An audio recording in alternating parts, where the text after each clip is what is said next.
Buen día chicos, entonces ahorita iniciamos nuevamente con nuestra clase de ciencias. Bienvenidos a todos. En esta oportunidad, pues antes de definir el tema nuevo, vamos a tomarnos un segundo para analizar. Vamos a hacer una lista de los alimentos que consumes normalmente en el día. Consulta los nutrientes que contienen 5 de ellos. Entonces, por ejemplo, yo digo que consumo en el desayuno, por ejemplo, huevos, jugo de naranja, o caldo, o pan, ¿sí? En los diferentes como tipos de desayunos que podemos tener. Pues vamos, por ejemplo, con las onces, café, galletas, ponques, tortas, bueno, dependiendo. En los almuerzos, listo, todo. Lo que generalmente podemos estar consumiendo. Y a 5 de esos alimentos vamos a consultar de cuáles son los nutrientes que tienen. ¿Listo? Esto lo vamos a socializar, entonces ya en la clase en línea. Y por último, la pregunta de esos 5 o en general pues de la lista van a escribir cuáles podrían afectar tu salud y cómo lo pueden hacer. Entonces, por ejemplo, yo puedo decir que el exceso de dulce sería uno en donde me hace un maleficio, por ejemplo, a nuestro cuerpo. Listo. Seguimos entonces nuestro tema como tal sería la nutrición en los seres vivos. Ya después de hacer nuestra lista, entonces vamos a ver qué es la nutrición. Y no nos vamos a centrar, por ejemplo, en el sistema digestivo de los humanos, sino vamos a hacer una comparación de todos los seres vivos, cómo se alimentan. Entonces vamos a estar como prestos a todas las diferencias que tienen cada uno. En esta oportunidad vamos a ver cómo se alimentan los unicelulares y los pluricelulares, en este caso solamente los hongos y las plantas, porque los animales, digamos que abarcan una grande explicación, entonces va en otro video, ¿listo? Entonces por ahora vamos a definir lo que es la nutrición, determinando que es un proceso que mediante la elaboración o incorporación de nutrientes, recordemos que algunos organismos elaboran los nutrientes o otros pues solamente los incorporan. Y esto le permite a los seres vivos alcanzar el equilibrio dinámico para cumplir funciones, crecer y mantenerse. Además se relaciona con la respiración, ya que son procesos por medio de los cuales los seres vivos obtienen la energía. Listo. Entonces eso en cuanto a la definición de nutrición.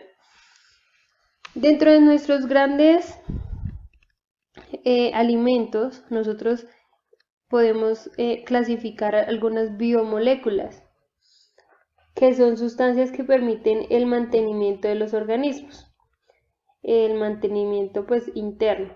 Entre ellas se encuentran los carbohidratos, los lípidos, las proteínas, vitaminas y minerales. Dentro de estas, los carbohidratos, conocidos también como hidratos de carbono, son compuestos orgánicos formados por átomos de carbono, oxígeno e hidrógeno. Estas moléculas se constituyen en principal fuente de energía de los seres vivos. Entonces, podemos encontrar dentro de la función principal de los carbohidratos, que son la fuente principal de energía de los organismos, permiten el ahorro de proteínas, pues evitan que éstas sean utilizadas como fuente de energía. Así las proteínas pueden cumplir su función de estructuración y construcción de tejidos.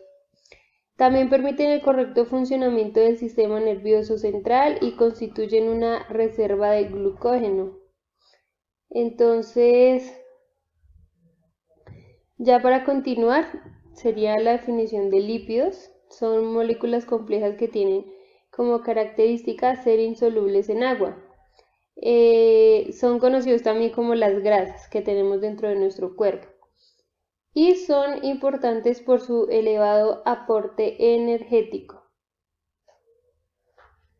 Continuamos entonces con lo que son las proteínas. Bueno, de pronto para terminar la idea de los lípidos, las podemos encontrar en alimentos con contenidos de grasa, como en aceites, mantecas, mantequillas, quesos cremosos, chocolate y bueno, otros. Ya que todos los alimentos de origen natural contienen colesterol, algunos en concentraciones elevadas como la yema de huevo y otros en concentraciones bajas como la carne y la leche entera. Hay que aclarar que los vegetales no contienen colesterol. Eso en cuanto a las grasas o llamados lípidos. Las proteínas están compuestas por carbono, hidrógeno, oxígeno y nitrógeno y son las únicas biomoléculas que contienen nitrógeno, por ello los productos de su degradación como el amoníaco poseen altas concentraciones de este elemento. Las proteínas son compuestos fundamentales para los seres vivos, pues participan en la regeneración de tejidos de células, tanto en organismos unicelulares como pluricelulares. En estos últimos también permiten la construcción de tejidos. Por otro lado, permiten la expresión de la información genética. Poseen funciones de protección, reserva y transformación y regulación. Bueno. Estas proteínas las encontramos en algunos alimentos con altos índices como almendras, atún, bacalao, carne roja, jamón, huevos, frijol, lentejas, etc. Bueno, seguiríamos con las vitaminas, que son componentes orgánicos que contienen carbono e hidrógeno y en algunos casos oxígeno, nitrógeno y azufre. La mayoría de las vitaminas son esenciales, es decir, que el cuerpo no las produce. Por ello deben ser consumidas durante una dieta saludable. Los minerales son elementos que los organismos necesitan en pequeñas cantidades y deben ser incorporadas a través de una dieta saludable. ¿Listo? Entonces, eso sería en cuanto a las biomoléculas. Tal vez cuando hablemos del sistema de nutrición de los humanos, pues ya nos enfocamos un poquito más en cada uno de ellos. Ahorita era como dar pues como una parte importante en como un abrebocas a lo que se refiere a la nutrición y una dieta saludable en cuanto a nuestra alimentación.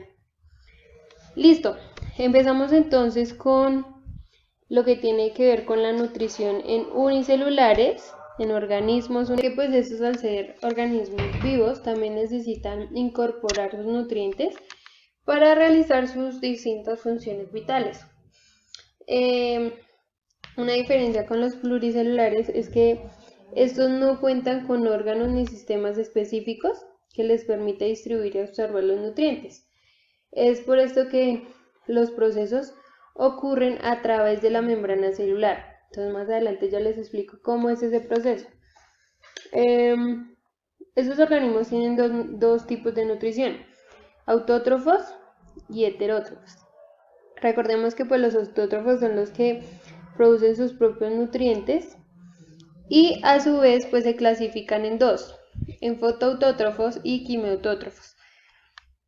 De pronto con conceptos anteriores podemos asociarlos. Estos son los que producen o realizan la fotosíntesis a través de la luz solar.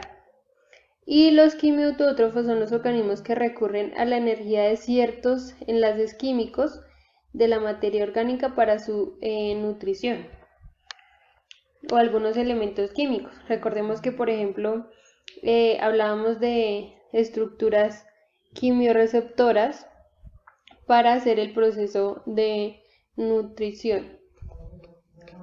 También tenemos las heterótrofos, que recordemos que son organismos que se alimentan de materia orgánica. En este grupo se pueden distinguir individuos que se especializan consumir distintos tipos de alimentos. Entonces aquí tenemos tres. Los saprófitos, que son los que se alimentan de restos orgánicos, es decir, que ya no tienen vida. Los biófagos son los que se alimentan de presas vivas y los parásitos son los que se alimentan de fluidos corporales de otros organismos causándoles daño o en varios casos la muerte. Entonces, esos tres conceptos pues para tenerlos en cuenta. Y entonces vamos a ver la relación de la membrana celular, como ya lo decíamos, con este tipo de alimentación. Entonces aquí tenemos una imagen muy amplia acerca de la membrana, de pronto algunas partes que son fundamentales.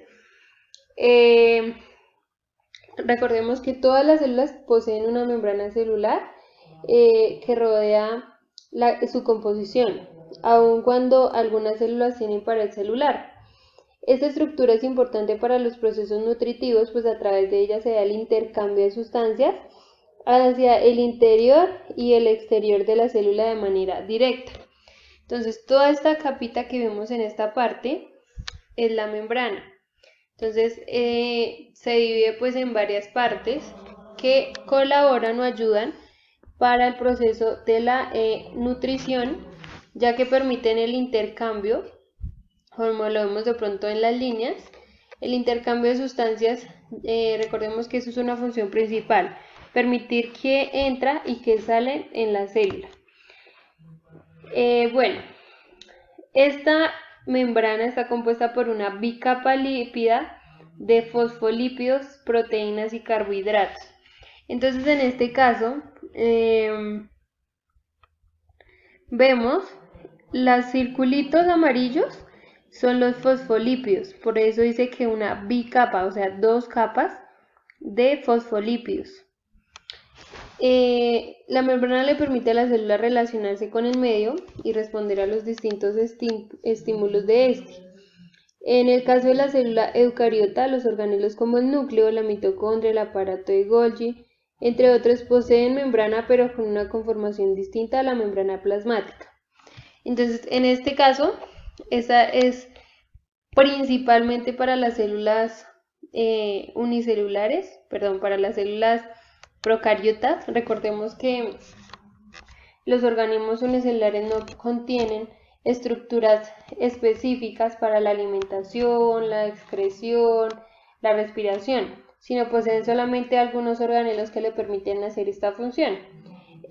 No es como por ejemplo el humano, que tiene un sistema para respirar, un sistema para alimentarse, un sistema así, no es igual. Entonces, en caso de los unicelulares es completamente diferente y está quizá más sencillo el proceso. Bueno, entonces aquí ya es importante decir que la bicapa lípida de la membrana tiene dos propiedades. Una es que le impide el paso de las sustancias solubles de agua, pero al mismo tiempo permite el paso del agua. Esto genera que las moléculas y los iones sean transportados mediante proteínas específicas. En este caso, estas cositas verdes que ustedes ven ahí como palitos, esas serían las proteínas. Algunas pues tienen funciones diferentes, como vemos aquí, que esta está más pequeñita, o algunas atraviesan completamente la bicapa para permitir el paso de las sustancias. Las membranas poseen proteínas de transporte que permiten que pequeñas moléculas se introduzcan en las células. La dirección del transporte depende de la concentración de sustancias de ambos lados de la membrana, es decir, al interior y exterior de la célula. Las moléculas circulan a favor de un gradiente de concentración desde un lugar de concentración alta a uno de concentración baja. Esto ocurre de manera espontánea. Bueno, estos desplazamientos se consideran pasivos porque no necesitan de una fuerza que los impulse. Por tanto, no implican un gasto energético. A eso se le conoce con el nombre de transporte pasivo, como lo vemos aquí. Cuando el ocurre desde una zona de baja concentración a una alta zona de concentración, es un mecanismo de transporte activo que implica un gasto energético. Bueno, entonces ahora continuamos ya con nuestra nutrición en organismos pluricelulares. Iniciamos entonces con los hongos. Y teniendo en cuenta pues que los hongos o el cuerpo de los hongos es una masa entretejida de filamentos con una célula de espesor. Esto se asimila o se parece a una variedad de hilos entretejidos. Estas estructuras están formadas por células llamadas hifas. Bueno, por un largo tiempo se pensó que los hongos eran plantas de acuerdo como a su forma y puede que tenían parecido con ellas.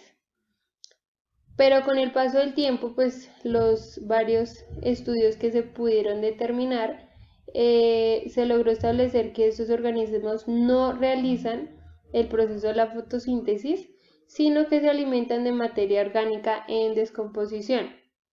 Es decir, que presentan una nutrición heterótrofa, necesitando tomar del medio nutrientes orgánicos que no pueden fabricar de manera directa.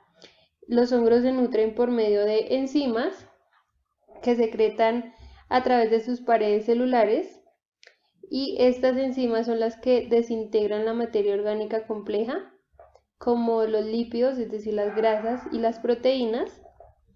Después, por medio del proceso de ósmosis, absorben los compuestos orgánicos más simples.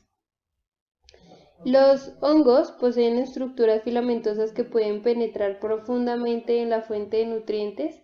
Esto les permite ampliar el área de absorción de las biomoléculas que necesitan para su desarrollo. Bueno, teniendo en cuenta que el suelo es el lugar donde ocurre una gran parte de la descomposición de la materia, en el proceso intervienen microorganismos como bacterias, hongos y protistas.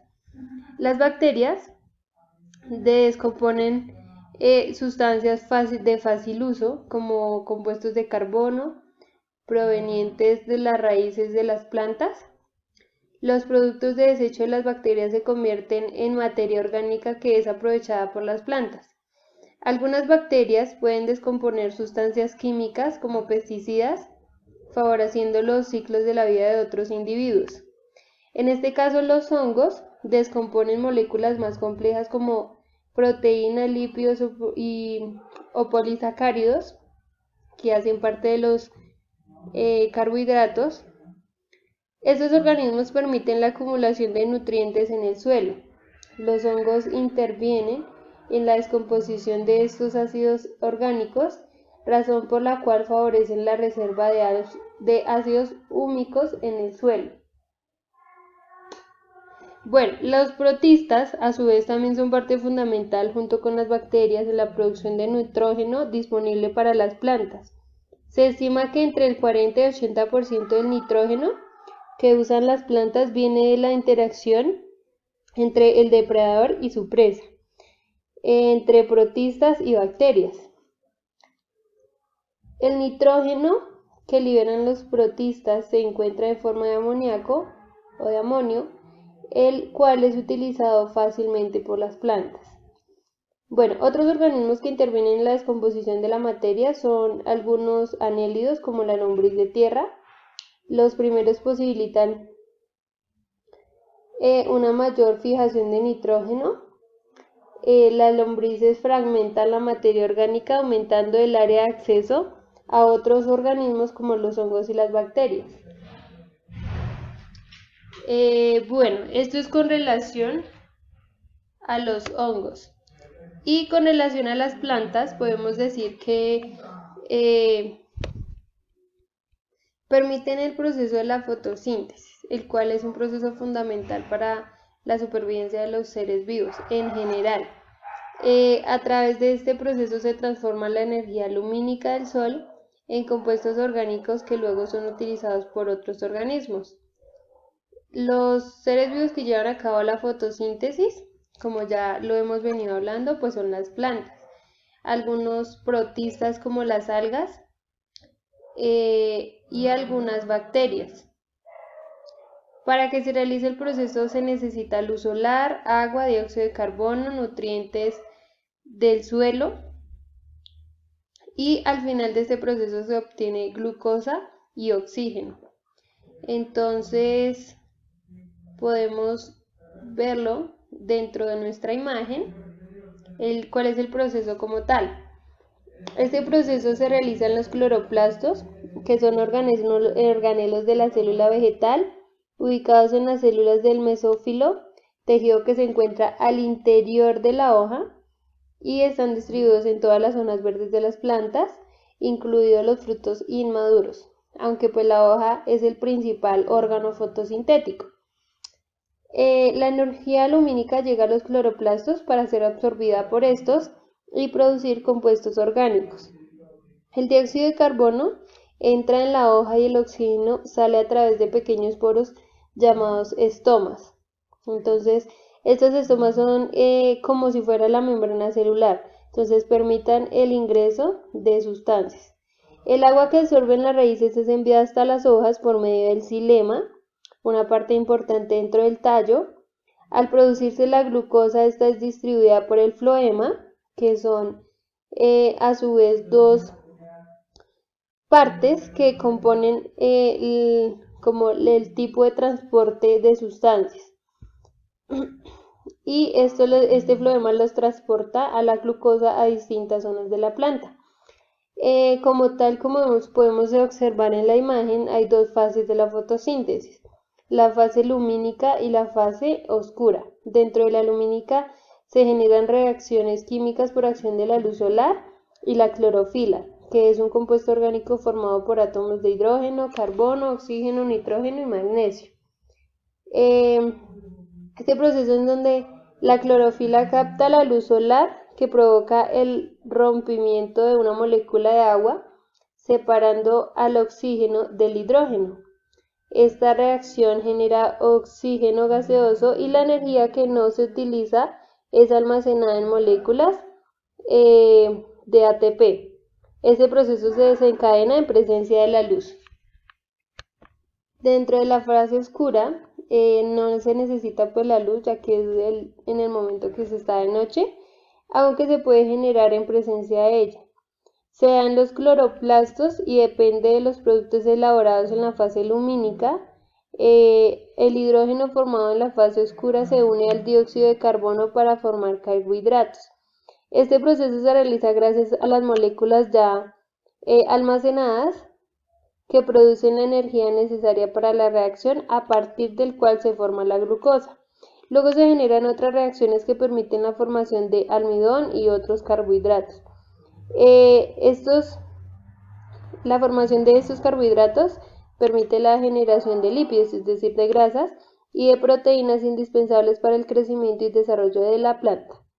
Como tal, la importancia de nuestra fotosíntesis para todos los seres vivos es que a partir de ella se inician complejas relaciones de alimentación entre los organismos, permitiendo que los seres fotosintéticos transformen la materia inorgánica en orgánica. Así, los organismos heterótrofos, es decir, los que tienen que depender de otros para su alimentación, disponen de una fuente de materia orgánica que les permite producir la energía necesaria para sus desarrollos vitales. Bueno, ya para terminar entonces, voy a explicar la actividad a realizar, aparte pues del listado que tenemos que seleccionar con respecto a los alimentos que consumimos al inicio del video como introducción. Vamos a desarrollar la solución de la página 47, en donde son unas preguntas acerca de la historieta que aparece allí contándonos sobre los alimentos y la nutrición a través de la historia. Entonces es muy bonito conocer de pronto cómo inició este proceso de nutrición, y también lo vamos a socializar dentro de nuestra clase en línea.